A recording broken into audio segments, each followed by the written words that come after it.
वस्सलातु वस्सलामु अला सय्यिदिल मुरसलीन व अला आलिहि व सहबिहि अजमईन। अम्मा बाद, अऊज़ु बिल्लाहि मिनश शैतानिर रजीम।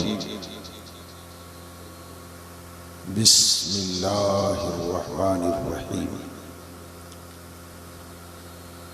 वला तक़ूलू लिमन युक़्तलू फ़ी सबीलिल्लाहि अमवात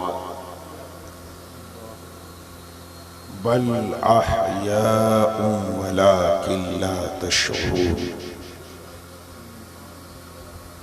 सदक़ल्लाहुल अलीयुल अज़ीम व बल्लगना रसूलुहुन नबियुल करीम व नहनु अला ज़ालिका लमिनश शाहिदीन व शाकिरीन वल्हम्दुलिल्लाहि रब्बिल आलमीन। इंतहाई अदब व एहतराम के साथ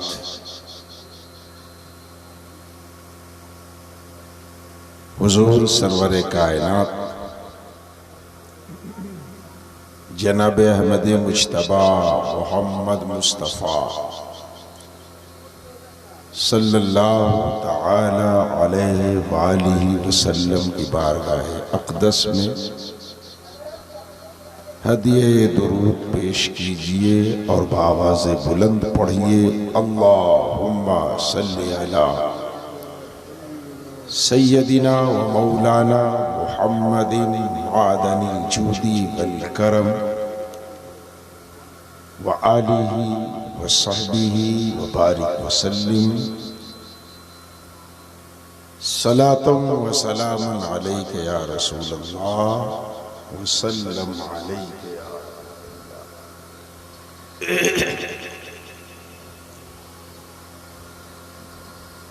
जिंदा हो जाते हैं जो मरते हैं हक़ के नाम पर, जिंदा हो जाते हैं जो मरते हैं हक़ के नाम पर। अल्लाह अल्लाह मौत को किसने मसीहा कर दिया, जिसने अपने खून से दुनिया को धोया वो हुसैन, जो जवां बेटे की मैयत पर न रोया वो हुसैन। मर्तबा इस्लाम का जिसने दुबाला कर दिया, खून ने जिसके दो आलम में उजाला कर दिया, जिसने समझाया कि शाने आमरीयत कुछ नहीं, दिल गनी है गर तो ये दौलत हुकूमत कुछ नहीं, ज़हन का एक खुशनुमा धोखा है इशरत कुछ नहीं। खून से जिसने किया तहरीर इस उन्वान को, जान देकर भी बचा लो अज़मत इस्लाम को। हज़रत गिरामी, आज की शब जैसा कि आपने अभी अभी हज़रत फ़रशी कमाल साहब से सुना कि इस सिलसिले की ये आखिरी शब है, जलसे अहले बैत की ये आखिरी कड़ी है और इंशाअल्लाह अज़मतो फ़ज़ीलत की बातें मुमकिन है कि बाकी रह जाए, लेकिन तारीख़ी एतबार से जो वाक़यात करबला के जो नुकूश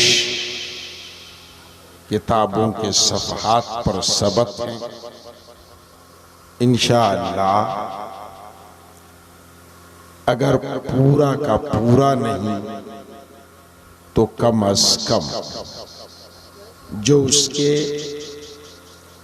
इम्पोर्टेंट पॉइंट्स हैं, अहम निकात हैं, वो सब आपके जहन में उतर जाएंगे। मेरा खिताब जहां तक पहुंचा बाकी जो रह जाएगा तो तकमिला के तौर पर, ततीमा के तौर पर, एडिशनल स्पीच के तौर पर आपसे मुखातिब होने के लिए अपनी जिंदगी का तवील अरसा दरसगाहों में बैठकर तालिबे इल्मों के सीने में इल्मे दीन की विरासत को मुंतकिल करने वाले माहिर दर्स व तदरीस, best teacher of the Islamic मदरसा हजरत अल्लामा मौलाना मुख्तार आलम साहब क़िबला, जो इस जलसे के सरपरस्त भी हैं, आज तशरीफ फरमा है। इंशाअल्लाह मेरे बाद फौरन ही आप उनका खिताब भी समाअत फरमाएंगे। आइए एक मरतबा और दुरूद शरीफ पढ़ लीजिए। अल्लाहुम्मा सल्ली अला सय्यदिना व मौलाना मुहम्मदिन मादनिल जूदी वल करम व आलिहि व सहबिहि व बारिक व सल्लिम सलातन व सलामन अलैका या रसूलल्लाह व सल्लम अलैका या हबीबल्लाह। हजरत गिरामी, कल मैंने आपसे कहा था इमाम हुसैन की जंग करबला के मैदान में या इमाम हुसैन का निकलना मदीने से मक्के की तरफ, फिर मक्के से कूफे की तरफ, खिलाफत के लिए नहीं था, और अगर हो तब भी कोई बुराई नहीं। इस नुक्ते को भी आप जहन में रखिएगा, इसकी भी वजाहत में कर दूंगा। अभी फिलवक्त इमाम हुसैन का निकलना खिलाफत के लिए नहीं था, इसलिए कि हजरत इमाम हुसैन की परवरिश जिस खानदान में हुई थी, जिस कबीले में हुई थी, और जिन मुक़द्दस हस्तियों की सरपरस्ती में हुई थी,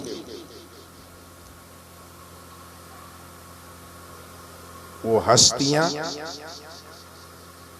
और उनमें से एक अज़ीमुश्शान हस्ती जमीन के हकायक से भी वाकिफ थी, वो जानवरों की फितरत भी समझते थे, सियासत का मिजाज भी समझते थे, फरिश्ते को क्या हाजत पेश आ सकती है उससे भी वो वाकिफ थे, है ना। कौन सी जमीन महफूज है हुजूर जानते थे, वरना मक्का से मदीना नहीं आते। हजरत, कहावत आपने सुनी होगी, मछली की जाए कन तैराए। मछली के बच्चे को तैरना नहीं सिखाया जाता। हम कारोबारी हैं, हमारा बेटा फितरी तौर पर कारोबार सीख लेता है। हम मौलवी हैं, जिंदगी की गाड़ी चलाने के लिए क्या चाल हमें चलनी है, हमें अपने बच्चे को बताना नहीं पड़ता है, वो खुद सीख लेता है। एक पीर का बच्चा कैसे रहना है लोगों के दरमियान खुद ब खुद जान लेता है। तो जब एक मौलवी का बच्चा मौलवी का तरीका खुद ब खुद जान लेता है, एक ताजिर का बच्चा तिजारत खुद ब खुद सीख लेता है, एक मुकर्रिर का बच्चा बोलना खुद सीख लेता है, तो यकीन मानो हुसैन जिनकी औलाद है, हुसैन जिनकी तरबियत में पले हैं, वो जिन जिन खूबियों के हामिल थे, पूरा नहीं तो हुसैन ने कुछ न कुछ तो जरूर सीखा। अब लोग कहते हैं इमाम हुसैन खिलाफत के लिए गए। हजरत गिरामी आज के सियासतदान अच्छी तरह से जानते हैं कि हमारा उम्मीदवार कहां खड़ा होना चाहिए। ब्राह्मण बेल्ट है, ब्राह्मण कैंडिडेट को खड़ा करो। मुस्लिम बेल्ट है, सीमांचल और मुर्शिदाबाद की जमीन है, तो बीजेपी के लोग भी मुसलमान को उम्मीदवार बनाने के लिए मजबूर हो जाते हैं। वोट बैंक इन्हीं का है, ये सपोर्ट कर देंगे तो मेरा कैंडिडेट निकल जाएगा। हजरत आज का लीडर जब इतना जानता है, जहां मानने वाला हो, जहां चाहने वाला हो, जहां हम मिजाज हो, जहां हम बिरादरी के लोग हो, वहां से खड़ा हो। हुसैन क्या नहीं जानते थे कि मेरा सपोर्टर कहां है? हुसैन नहीं जानते थे कि मेरे हमनवा कहां है? क्या हुसैन नहीं जानते थे कि मेरे चाहने वाले कहां हैं? अमा जो हुसैन आज अपने रोजा में रहकर महरथा के अकीदतमंदों को देख रहे हैं, क्या उस हुसैन ने मदीना के अकीदतमंदों को नहीं देखा होगा? मक्का के अकीदतमंदों को नहीं देखा होगा? इमाम हुसैन जानते थे खिलाफत के लिए सबसे अच्छी जगह मदीना है। अपनी हुकूमत कायम करने के लिए सबसे अच्छी जगह मक्का है, इसलिए कि पूरा मक्का उन्हें सपोर्ट करने के लिए तैयार था। मक्के का मुखिया हजरत अब्दुल्ला इब्ने जुबैर ने कहा था उनसे, अगर आप खलीफा बनना चाहते हैं तो हम आपके हाथ पे बयात करने के लिए तैयार हैं। इतना सपोर्ट मिल रहा है इमाम अली मकाम, मगर इमाम अली मकाम इन मुकद्दस मकामात पर ठहरने के बजाय कूफा आ जाते हैं, जिसके बारे में रिवायत है, हिकायत है, वाकयात है, तारीख है कि इन लोगों ने कभी वफा नहीं किया। ऐ इमाम अली मकाम, अगर खिलाफत ही मतलूब थी तो मक्का में क्यों नहीं, मदीना में क्यों नहीं, कूफा में क्यों? तो इमाम अली मकाम पुकार कर कहेंगे, अगर मैं मदीने में ठहरता, वलीद की इमारत खत्म हो जाती, मेरी खिलाफत कायम हो जाती। अगर मैं मक्के में ठहरता, मेरी खिलाफत कायम हो जाती। मैंने कहा हुजूर, जब खिलाफत कायम हो जाती तो कूफा जाने की क्या जरूरत थी? तो इमाम अली मकाम ने पुकार कर कहा, अगर मैं कूफा नहीं जाता तो दुनिया कहती इमाम हुसैन खिलाफत के तलबगार थे। मैं मदीना छोड़कर, मक्का छोड़कर कूफा इसलिए गया जिसके भाई ने खिलाफत खैरात में दी थी, उसका छोटा भाई हुसैन खिलाफत के लिए नहीं, उम्मत की हिदायत का तलबगार था। इमाम हुसैन का काफिला मक्के में ठहरा हुआ है। इमाम मुस्लिम को इमाम हुसैन ने नुमाइंदा बना करके भेजा। इमाम मुस्लिम के बहुत बड़े हामी जिन्होंने घर में पनाह दिया था, जिनका नाम उम्मे हानी, गिरफ्तार होकर इब्ने जियाद के कैद में है। खानदान वालों ने बचाना चाहा मगर वो मुतमईन होकर के आ गए। इमाम मुस्लिम को मालूम हुआ मेरी वजह से उम्मे हानी गिरफ्तारे बला है, मेरी वजह से उम्मे हानी इब्ने जियाद के जेल में बंद है। इमाम ने फैसला किया, अगरचे जालिम गवर्नर कूफा पर मुसल्लत हो गया है, उससे कोई आंख मिलाने की हिम्मत नहीं रखता, लेकिन जब किसी जालिम से कोई आंख मिलाने की हिम्मत न रखे,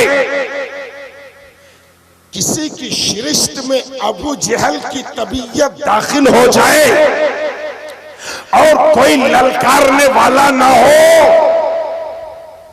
तो आले मोहम्मद की जिम्मेदारी हो जाती है, जिससे कोई न टकराए उससे रसूलुल्लाह की आल टकराए। इमाम मुस्लिम तलवार लेकर बाहर निकलते हैं, आवाज देते हैं, मेरे हामियों, ऐ मेरे चाहने वालों, ऐ मेरे दीवानों, ऐ हुसैन के मतवालों, ऐ अली के पुराने शहदाइयों, कूद पड़ो मैदान। इमाम मुस्लिम की आवाज जहां तक जाती है, जब इसका नतीजा दुनिया की निगाहों के सामने आता है, तो थोड़ी ही देर में कूफा की गलियों में लोगों का हुजूम लग जाता है। हाथों में नेज़े हैं, हाथों में तलवार है। मुअर्रिखीन ने लिखा है, इमाम की आवाज ने एक ही लम्हे में, थोड़े ही देर में 40,000 लोगों की जमईयत जमा कर दी। आगे बढ़ा इमाम मुस्लिम का काफिला,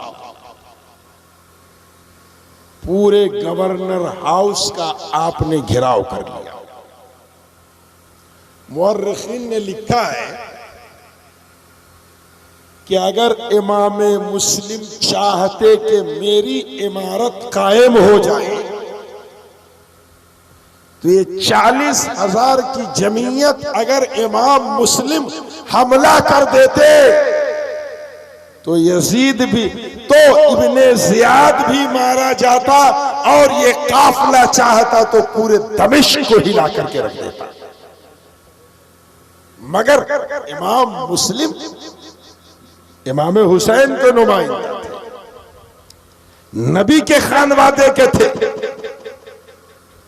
दयानत, सदाकत, अमानतदारी उनके रग रग में बसी हुई थी। पूरा गवर्नर हाउस घेरा हुआ। इमाम मुस्लिम से मजमा मुतालबा करता है, हुजूर एक हुक्म हो तो इब्ने जियाद का तख्ता पलट दो। इमाम मुस्लिम कहते हैं, वो और होते हैं जो तख्तो ताज के लिए लड़ते हैं, नबी की औलाद तख्तो ताज के लिए नहीं, इंसाफ का राज कायम करने के लिए तलवार उठाती है। अगर मैं हमला करूंगा तो बगावत होगी, पहले समझौता कर लिया जाए, बातें रख दी जाए। इमाम मुस्लिम ने बात रखी। कारिंदे गए इब्ने ज़ियाद के पास। कल तक तुम चाह रहे थे कि इमाम मुस्लिम तुम्हारे दरबार में हो, मगर इब्ने ज़ियाद तुम्हारे फौज की तादाद से ज्यादा, तुम्हारे हमनवाओं से ज्यादा हमनवा इमाम मुस्लिम के हैं। अब तुम इमाम मुस्लिम की बारगाह में जवाब दो कि खिलाफत के मनसब पर कौन फाइज है। सिचुएशन बदली हुई है, हालत बदली हुई है।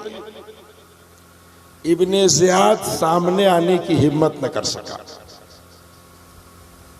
आते ही उन्होंने कूफा के बड़े बड़े लोगों को गिरफ्तार किया। उन तमाम लोगों को गवर्नर हाउस के दीवार पर चढ़ाया और एक एक जल्लाद को हर रईस के पीछे खड़ा कर दिया और तमाम रईसों से कहा, कहो अपने खानवादे के लोगों से कि वापस चले जाए। कूफा के बड़े बड़े लोग जिनके बेटे भाई भतीजे खानदान वाले इमाम मुस्लिम के साथ खड़े थे, सब ने कहा, ऐ मेरे बेटों, ऐ मेरे भतीजों, ऐ मेरे हमनवाओं, ऐ मेरे खानदान वालों, अगर मेरी जिंदगी चाहते हो तो इमाम मुस्लिम का साथ छोड़ दो। मुझे जिंदा देखना चाहते हो, इमाम मुस्लिम का साथ छोड़ दो। एक आवाज, एक तब्दीली, एक चेंजिंग ने पूरे मोमेंट को बदल दिया और देखते ही देखते अपने खानदान के रहनुमाओं को बचाने के लिए सब लोगों ने सड़क खाली करना शुरू किया। इमाम मुस्लिम जब पीछे पलटते हैं तो शाम होते होते चंद आदमी आपके साथ रह गए थे। आप नमाज मगरिब अदा करने के लिए जामा मस्जिद में तशरीफ ले जाते हैं। पहुंचे हैं इमाम जामा मस्जिद में, अल्लाह अकबर कहकर नीयत बांधते हैं। नीयत बांधते वक्त 500 लोगों ने आपके पीछे नमाज अदा करने की नीयत बांधी थी, लेकिन जो ही इमाम ने सलाम फेरा तो देखा कि कोई पीछे मौजूद नहीं है। इमाम मुस्लिम को यकीन हो गया, अल कूफी ला यूफी, कूफा के लोग वफादार नहीं। इमाम मुस्लिम मस्जिद से निकलते हैं, सड़कें सुनसान है, गलियां वीरान है, सबके दरवाजे मुकफ्फल है, कोई दरवाजा खुला हुआ नहीं। इमाम मुस्लिम एक दरवाजे पे जाते हैं, दस्तक देते हैं मगर कोई खोलने के लिए तैयार नहीं। दूसरे दरवाजे को खटखटाया, कोई बाहर निकलने के लिए तैयार नहीं। इमाम मुस्लिम आगे बढ़कर के एक घर के बाहर थोड़ी सी जगह थी, वहां पर बैठ जाते। इतने में एक औरत बाहर निकलती है जिसे हर आहट पर इंतजार रहता है कि मेरा बेटा आने वाला है। जब वो देखती है कि कोई आदमी मेरे दरवाजे पर आए हैं, वो समझती है कि मेरा बेटा आया है। अजनबी को देखकर वो हैरान रह जाती है। इमाम मुस्लिम कहते हैं, एक गिलास पानी पिलाओ।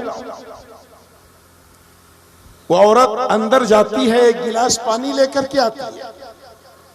इमाम मुस्लिम पानी नोश फरमाते, गिलास वापस करते। वो औरत गिलास रखने अंदर चली जाती है। कुछ वक्त गुजरने के बाद फिर वापस आती है। क्या देखती है कि वो अजनबी अब भी हमारे दरवाजे से लगकर बैठा हुआ है। पूछने लगती है, बाबा तुमने पानी पी लिया? अपने घर जाओ, अपनी राह लो, अपना रास्ता देखो। इमाम मुस्लिम की आंखों में आंसू आ जाते हैं। इमाम मुस्लिम कहते हैं, बीबी न यहां मेरा कोई घर है, न कोई रिश्तेदार, न कोई हमनवा, सबने मेरा साथ छोड़ दिया। वो औरत कहती है, आप हैं कौन? इमाम मुस्लिम कहते हैं, मेरा नाम मुस्लिम है, क्या तुम मुझे पनाह दोगी? वो औरत थोड़ी देर सोचो फिक्र में मुब्तला रहती है, फिर अपने घर का दरवाजा हजरत इमाम मुस्लिम के लिए खोल देती है। अंदर वाले कमरे में ले जाकर के इमाम मुस्लिम को बैठाती है। इमाम मुस्लिम की बारगाह में खाना पेश करती है। इमाम मुस्लिम जब खाने को देखते हैं, जिसे दुनिया ने इतनी तकलीफ दिया हो, जिस कूफा ने इतना सताया हो, उस कूफा का खाना वो कैसे खाए? जिसका दिल इतना टूटा हुआ हो, वो दुनिया के खाने से अपने आप को करीब कैसे करे? आप खाना नहीं खाते हैं, कहते हैं खाना उठा लो। आज मुझे सब्र ही खाना है और सब्र ही पे इक्तिफा करना है। अलग कमरे में है इमाम मुस्लिम। इतने में उसका बेटा मोहम्मद बिन अशअस आता है। पनाह देने वाली औरत का नाम तौआ, उसके बेटे का नाम मोहम्मद बिन अशअस। माँ के दिल में आले रसूल के लिए मोहब्बत, बेटे के दिल में आले रसूल के लिए अदावत। जब वो घर आया तो मामूल के खिलाफ उसने देखा मेरी माँ बार बार उस घर की तरफ जाती है, बार बार उस घर का राउंड लगाती है, बार बार उस घर का तवाफ करती है। पूछा, माँ उस घर में है क्या? बहुत इसरार करने के बाद माँ ने कहा, बेटे आज तमाम कूफियों के मुकद्दर फूट गए हैं, लेकिन मेरा मुकद्दर जाग गया। बेटे ने कहा, वो कैसे? कहा, आज मोहम्मद अरबी का चांद किसी घर में नहीं, हमारे घर में जगमगा रहा है। इमाम मुस्लिम हमारे घर में है। बेटे ने कहा, मैं तो इन्हीं को ढूंढ रहा हूं। मां ने कहा, बेटा अगर तू ढूंढ रहा है तो अपने दिल से इरादे को निकाल दे, इस ख्याल को निकाल दे कि तू इमाम मुस्लिम की जासूसी करेगा। मगर उसके बेटे ने जाकर के बता दिया मोहम्मद बिन अशअस को। थोड़ी देर के बाद जब सुबह हुई तो घर के चारों तरफ घोड़ों की टापों की आवाज सुनाई देने लगी, खंजर के लहराने की आवाज सुनाई देने लगी, नेज़े टकराने की आवाज आने लगी। इमाम मुस्लिम समझ गए कि मेरे रहने की इत्तला इब्ने ज़ियाद को हो चुकी है। इमाम मुस्लिम अभी संभलने ही वाले थे कि चंद फौजी घर में दाखिल हो गए। सुभान अल्लाह। इमाम मुस्लिम को जुरात देखो, इमाम मुस्लिम की हिम्मत देखो। तन्हा है, घर में कैद है, हर तरफ से फौजियों का पहरा है, लेकिन ऐसी सूरत में भी इमाम मुस्लिम खुद को सरेंडर नहीं करते, खुद को हवाले नहीं करते, बल्कि फौजियों की परवाह किए बगैर लश्कर की तादाद को देखे और उसे उसका टेंशन लिए बगैर इमाम मुस्लिम अपनी तलवार को निकालते। इमाम मुस्लिम ने तलवार निकाला। फौजियों की तादाद दर्जनों में थी, लेकिन जो ही इमाम मुस्लिम की तलवार चली, उन फौजियों में से कोई फौजी इमाम मुस्लिम के तलवार की काट न कर सका। इमाम मुस्लिम के फौज के काट का तलवार की काट का जवाब न दे सका। इमाम मुस्लिम ने सबको घर से बाहर निकलने पे मजबूर कर दिया और गोया बता दिया, मैं घर में कैद रहूं या बाहर रहूं, तुम्हारी तादाद कुछ भी हो, मैं अगर अपने पे आ जाऊं, न तुम तन्हाई में मेरा मुकाबला कर सकते हो, न मजमे में मेरा मुकाबला कर सकते हो। इमाम मुस्लिम ने बाहर निकाला। जो ही बाहर इमाम मुस्लिम ने देखा सैकड़ों की तादाद, मगर मेरा इमाम मरहूब न हुआ। इस शान से तलवार चलाया, इस शान से दुश्मनों से मुकाबला किया कि जिधर इमाम मुस्लिम ने रुख किया उधर के फौजियों को पीछे हटने पे मजबूर कर दिया। दाएं बढ़े, फौजियों को पीछे हटने पे मजबूर कर दिया। बाएं बढ़े, फौजियों को पीछे हटने पे मजबूर कर दिया। और एक वक्त ऐसा आया कि तमाम फौजियों ने कहा, इमाम मुस्लिम से तुम जमीन पर मुकाबला नहीं कर सकते। सब के सब छतों पर चढ़ गए, पत्थर बरसाने लगे, नेज़े बरसाने लगे। और जब इमाम मुस्लिम ने वार किया तो पता चला जमीन पर भी मुस्लिम का कब्जा है और छत पर भी इमाम मुस्लिम की तलवार का कब्जा है। मुअर्रिखीन ने लिखा है,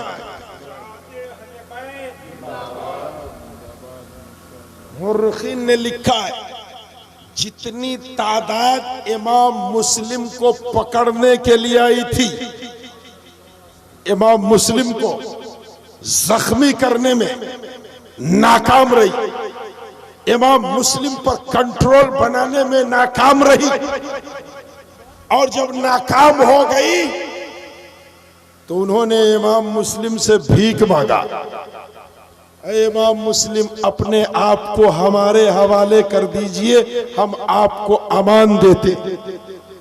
उधर इमाम मुस्लिम की हालत ये, होठ कट चुके हैं, दांत टूट चुके हैं, पूरा जिस्म लहू लहान हो चुका है।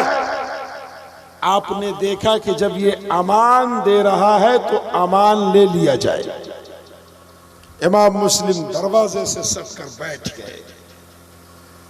कहा, तुम मुझे अमान देते हो? कहा, हाँ। इमाम मुस्लिम बैठे। इतने में एक बदबख्त ने तलवार खींच ली इमाम मुस्लिम की। इमाम मुस्लिम कहते हैं, लगता है तुम लोग अपने वादे को पूरा नहीं करोगे।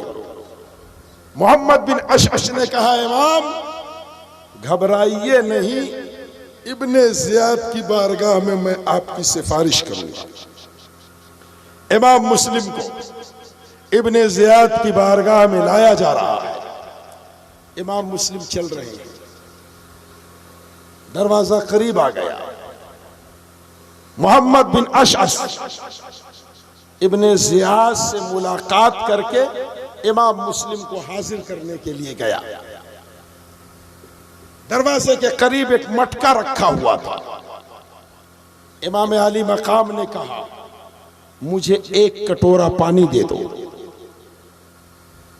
पहले तो मुस्लिम बिन अमर बाहिली ने इनकार किया, लेकिन बाद में पानी आपको दिया गया। जो ही पानी को आप अपने होठ से करीब करते हैं, इमाम मुस्लिम के खून से वो पानी रंगीन हो जाता है। और करीब इमाम मुस्लिम ने उस पानी को छोड़ दिया। कहा, आले मोहम्मद हराम पानी नहीं पीती है, दूसरा कटोरा लाओ।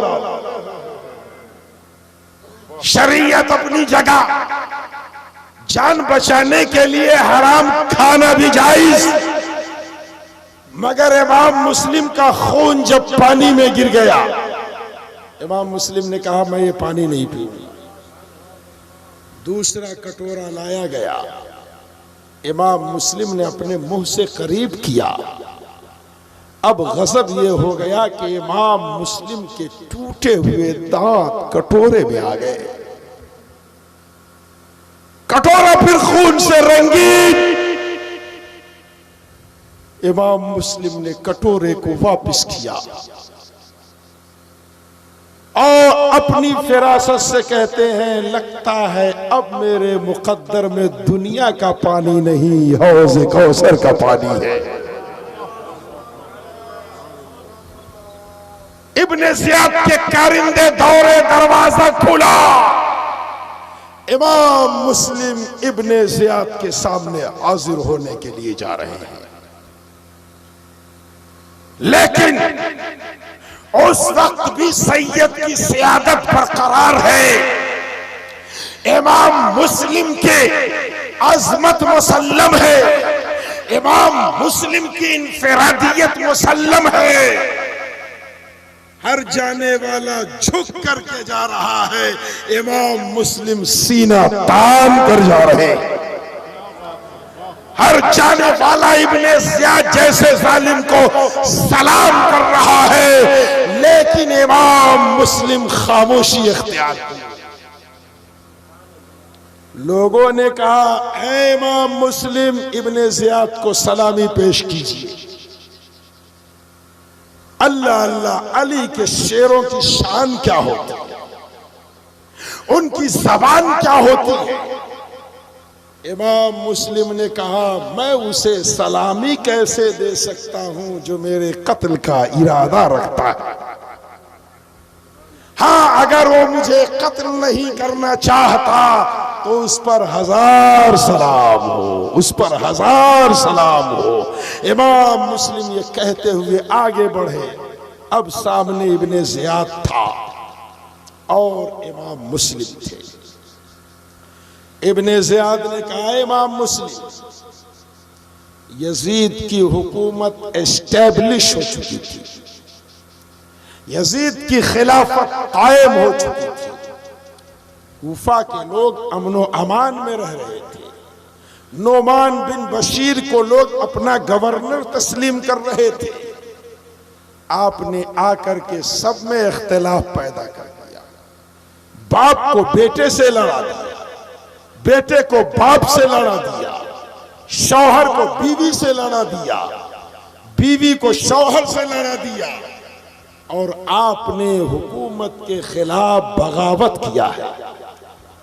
इमाम मुस्लिम कहते हैं, न मैं बगावत की नीयत से आया, न इख्तिलाफ की नीयत से आया हूं, न टकराव की नीयत से आया हूं, बल्कि अल्लाह ने रूए जमीन पर मेरे इमाम को हिदायत के आखिरी चिराग के तौर पर बाकी रखा है। उसी हिदायत के चिराग ने हिदायत की खैरात मांगने वालों के लिए उसके दामन में खैरात देने के लिए मुझे भेजा था। मैं इख्तिलाफ के लिए नहीं, हिदायत की खैरात देने के लिए आया। फिर उसके बाद इब्ने ज़ियाद इमाम मुस्लिम से कहता है, चलो यजीद के नाम पर बैअत करो। इमाम मुस्लिम ने कहा, न मेरा इमाम यजीद के नाम पर झुकने वाला है और न मैं इमाम हुसैन का गुलाम मुस्लिम यजीद के हाथ पर बैअत करने वाला। इब्ने ज़ियाद ने कहा, मैं तुम्हें ऐसी मौत दूंगा कि दुनिया याद रखे, मैं तुम्हें ऐसी सजा दूंगा जिस सजा का तसव्वुर न किसी किताब में है न किसी तारीख में।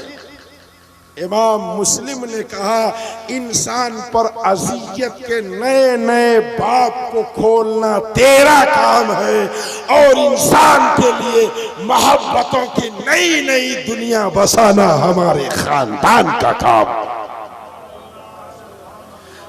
मुर्दा इंसान के लाशों को टुकड़े टुकड़े करना तेरा काम है और मुर्दों की ताज़ीम का सबक पढ़ाना आले रसूल का काम है। इमाम मुस्लिम के कत्ल की तैयारी हुई। दरवाजे पर गुंबद पर इमाम मुस्लिम को ले जाया गया। जल्लाद सामने खड़ा है, कहता है, अब भी इब्ने ज़ियाद की बात मान लो, तेरी जिंदगी बच जाएगी। इब्ने ज़ियाद को तस्लीम कर लो, तुम्हारी हयात बच जाएगी। इमाम मुस्लिम ने कहा, हयात की फिक्र ओ करे जो हयात के लिए जीता है, बंदा हयात के लिए नहीं खुदा की इबादत के लिए जीता है। अगर तुम मुझसे हमदर्दी ही रखते हो तो इस फसील पर मुझे 2 रकात नमाज अदा कर लेने दो, ताकि दुनिया इस बात की गवाही दे आले रसूल के दिल में दौलत नहीं बसती है, खुदा की मोहब्बत बसती है। पूरा मजमा सामने है। इमाम मुस्लिम का मौत का नजारा देखने के लिए, इमाम मुस्लिम के मौत का तमाशा देखने के लिए लोग सरों पे सरे बुलंद कर रहे हैं, घोड़े दौड़ रहे हैं और इमाम मुस्लिम मौत के साये में 2 रकात नमाज अदा करते हैं। सलाम फेरा है इमाम ने, इमाम मुस्लिम को ऊंची फसील से नीचे गिरा दिया जाता है और गिरते ही आप जामे शहादत नोश कर लेते हैं। इन्ना लिल्लाहि व इन्ना इलैहि राजिऊन। हज़रत गिरामी इमाम मुस्लिम अकेले नहीं आए थे, मैं जरा समेटते चल। इमाम मुस्लिम अकेले नहीं आए थे, उनके 2 बच्चे भी साथ में आए। जब इमाम मुस्लिम को शहादत के जाम पिलाने से इब्ने ज़ियाद फारिग हुआ तो ऐलान किया, इमाम मुस्लिम के साथ 2 बच्चे आए थे, वो बच्चे कहाँ हैं, जरा ढूंढ करके लाओ। इमाम मुस्लिम ने उन्हें काजी शुरेह के पास रख दिया था।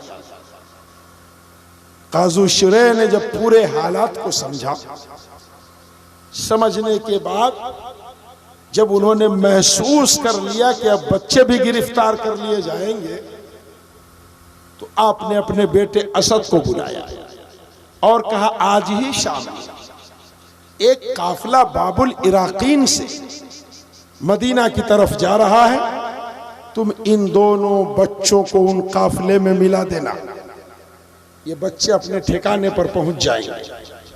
शाम हुई, असद लेकर के बच्चों को चला, मगर नविश्ते तकदीर गर्द उड़ रहा था। असद ने कहा है, मेरे बच्चों जाओ, जाकर के उस काफिले से मिल जाओ। 8-10 साल की उम्रें हैं, दौड़े, दौड़ते रहे। आधा घंटा गुजरा, 1 घंटा गुजरा, वो नन्ही जान पूरी रात दौड़ते रहे, मगर उन्हें काफिले का सुराग नहीं मिला। दौड़ते दौड़ते थक गए, गिरे, फिर संभले, फिर चलने लगे। अल्लाह अल्लाह, जिसके नाना ने एक यतीम को अपने घर का मेहमान बनाया था, आज उसके नवासे को कर कूफा की सरजमीन पर कोई देखने वाला नहीं, गिर रहे, कोई सहारा देने वाला नहीं, पांव जख्मी है, कोई मरहम करने वाला नहीं। दौड़ते रहे, रात भर दौड़ते रहे। सुबह की सफेदी नमूदार हुई, मगर रात भर दौड़ने के बाद भी उन्हें काफिले का निशान नहीं मिला। होते होते सूरज तुलू हो गया तो बच्चों ने महसूस किया, रात भर हम दौड़ते रहे लेकिन जहां से चले थे वहीं के वहीं मौजूद। किसी घर का दरवाजा नहीं खुल रहा, कोई सहारा देने के लिए तैयार नहीं, कोई अपना बनाने के लिए तैयार नहीं। सहम कर बैठ गए। इतने में घोड़े के टापों की आवाज सुनाई दी। सड़कों पर फौजी दौड़ते हुए नजर आए। कूफा के जवान घरों में बंद, कूफा के बच्चे घरों में बंद, औरतें घरों में बंद। दहशत का आलम। इन बच्चों पे नजर पड़ी तो पूछा, कौन हो? सच्चे की औलाद थे, सच्ची बात बता दिया। कहा इमाम मुस्लिम का बेटा हूं। कहा अच्छा तू इमाम मुस्लिम का बेटा है? कहा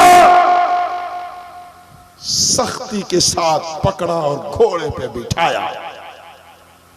कहा मैं तेरी तलाश में रात भर से पहरे लगा दौड़ लगा रहा हूं और तू यहां आराम कर रहा है, चल मेरे साथ। लेकर के चला, इब्ने जियाद के सामने लेकर के हाजिर। इब्ने जियाद ने कहा जेल में बंद कर दो दोनों बच्चों को, मैं खत लिखता हूं यजीद को, जैसा वहां से फरमान आएगा वैसे ही फैसला किया जाएगा। दोनों बच्चे जेल में बंद है। भला जिसके दिल में रसूलुल्लाह के आल की जर्रा बराबर मोहब्बत हो वो खुद को जेल में बंद कर सकता है, लेकिन बच्चे जेल में बंद हो कभी गवारा नहीं कर सकता। उसने इत्तेफाक जो जेलर था उसके दिल में अदावते रसूल नहीं, अदावते आले रसूल नहीं, मोहब्बते आले रसूल थी। नाम था उनका मशकूर। उन्होंने सोचा जिंदगी में मुमकिन है कि गुनाह बहुत हो, लेकिन अगर आज मैंने आले रसूल को बचा लिया तो मैदाने क़यामत में फख्र से कहूंगा आका मेरी इबादत कम है, आपकी मोहब्बत कम नहीं है, जन्नत हमें भी अता फरमाइए। दोनों बच्चों को आजाद कर दिया और अपने बेटे से कहा इन बच्चों को कादेसिया के मकाम पर लगा दो, वहां का आमिल मेरा भाई है। अंगूठी दिया, कहा मेरे भाई को यह अंगूठी देना, ये अंगूठी दे देना ही काफी है, अंगूठी दोगे और तुम्हें मेहमान बना लेगा। बच्चे चले, काफिला फिर थोड़ी दूर था, उसी रास्ते पे दौड़ने लगे। मगरिब के बाद निकले, ऐशा हो गया, दौड़ते रहे। रात का एक पहर ढला, दौड़ते रहे। दो पहर ढला, दौड़ते रहे। पिछला पहर हो गया, दौड़ते रहे। सुबह नमूदार हो गया, दौड़ते रहे। और जब दौड़ दौड़ कर थक गए तो छोटे भाई ने कहा बड़े भाई से देखो हम कहां तक पहुंचे। बड़े ने कहा तुम अंदाजा लगाओ हम कहां तक पहुंचे। दोनों इस नतीजे पर पहुंचे कि हम जहां से चले थे वहीं के वहीं हैं। डर का आलम, खौफ का तसव्वुर। पहले दिन गिरफ्तार हो चुके थे, जेल की सजा मिली थी। अब सोच रहे थे कि आज किसी ने देख लिया तो मालूम नहीं क्या होगा। अब शहर के बजाय वीराने की तरफ जाते हैं। एक सूखा दरख्त है, उसके खोह में जाकर के छुप जाते हैं। उसी दरख्त के किनारे एक कुआं है, गाहे गाहे कोई पानी भरने के लिए आता है। इतने में एक लौंडी पानी भरने के लिए आई। किसी की निगाह न पड़ी, लौंडी की निगाह पड़ गई। अरे इस सूखे दरख्त से दो नूर से मामूर वजूद चिपका हुआ है। इस सूखे वजूद से सूखी जिंदगी में हरियाली लाने वाला कोई बच्चा छुपा हुआ है। पूछा बच्चों अपना घर छोड़कर इस खोह में क्यों? अपने घर की बहारों को छोड़कर इस वीराने में क्यों? हो कौन? कहा हम यतीम हैं, हम परदेसी हैं, हमारा यहां कोई नहीं। कहा आखिर तू हो किसकी औलाद? उन्होंने कहा मैं इमाम मुस्लिम का बेटा हूं।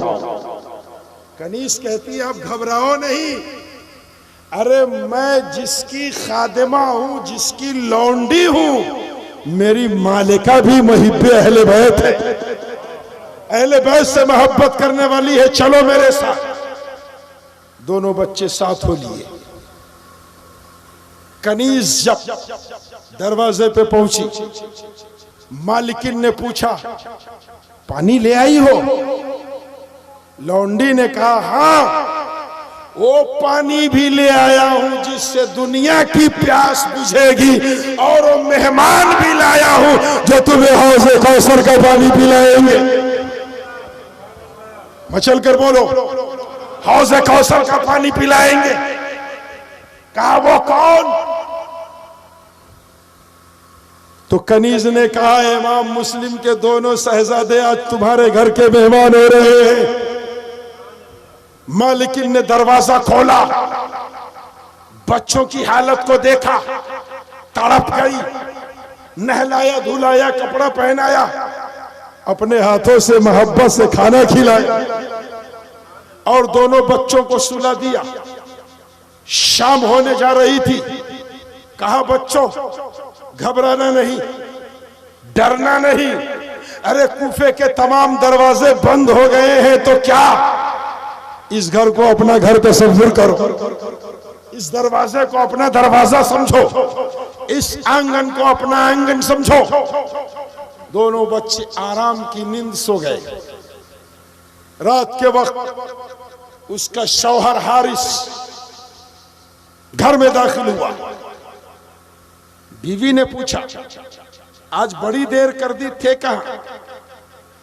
कहा इब्ने ज़ियाद ने इनाम रखा है, जो इमाम मुस्लिम के बेटे इब्राहिम और मोहम्मद को गिरफ्तार करेगा उसके लिए इनाम।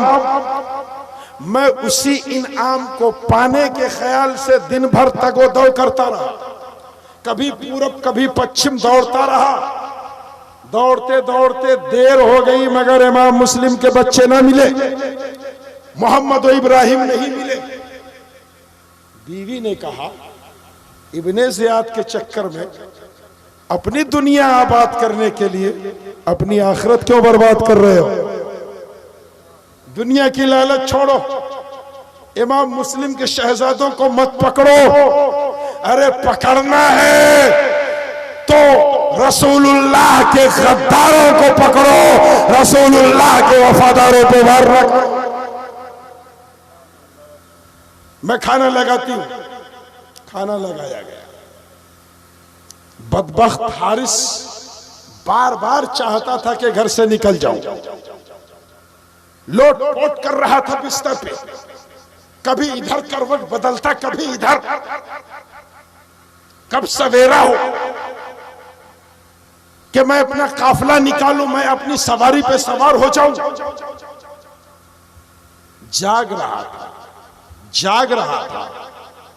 इतने में शीरी आवाज रोने की उसके कानों में आई।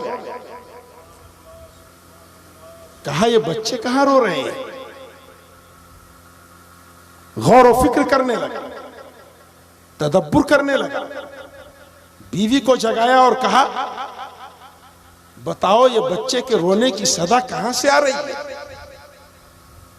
बीवी ने कहा सो जाओ, पड़ोस के बच्चे रो रहे हैं। हारिस ने कहा नहीं, ये पड़ोस की आवाज नहीं, हमारे घर की आवाज लग रही है, जबकि हमारे घर में कोई बच्चा भी नहीं।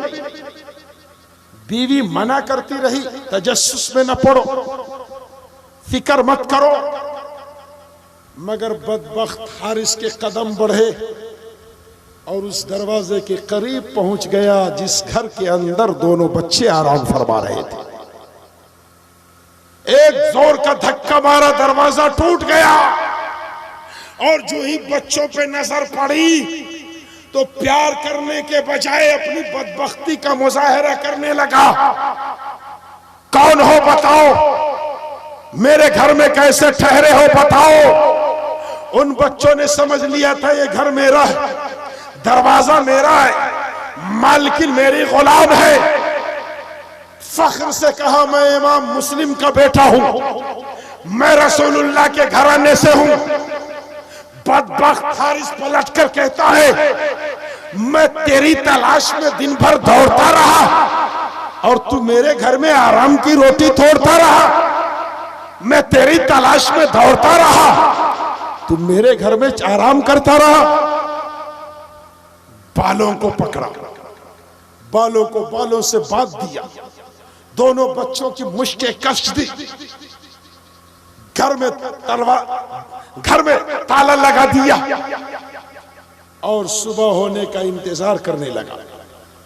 सुबह हुई, जो ही दरवाजा खोलना चाहा, बीवी ने कदम रोका, बीवी को धक्का दिया, दरवाजे के करीब पहुंच गया, दरवाजा खोला, दोनों बच्चों को सवारी पे सवार किया, दौड़ पड़ा कूफे की तरफ, दौड़ पड़ा गवर्नर हाउस की तरफ। लेकिन इब्ने जियाद की तरह उसके तरह, हारिस की तरह बहुत से लोग मोहम्मद और इब्राहिम की तलाश में थे। उसके जहन में एक ख्याल आया, कहीं ऐसा ना हो कि कोई मुझसे बच्चा को छीन ले और मुझे इनाम मिलने के बजाय किसी और को इनाम मिल जाए। उसने अपनी बदबख्ती का मुजाहरा करते हुए एक नहर के किनारे दोनों बच्चों को लेकर के गया और कहा, बच्चों, अब तक तूने मेरे घर में आराम किया है, अब मरने के लिए तैयार हो जाओ। हजरत गिरामी, घर से निकलने की बात, वो बच्चे रोए क्यों? वो बच्चे रोए क्यों? पेट भर चुका था, फिर रोए क्यों? खाना खा चुके थे, फिर रोए क्यों? आराम से सो रहे थे, फिर आंखों में आंसू कैसे? मुअर्रिखीन लिखते हैं कि उन बच्चों के रोने की वजह यह थी, जो ही गहरी नींद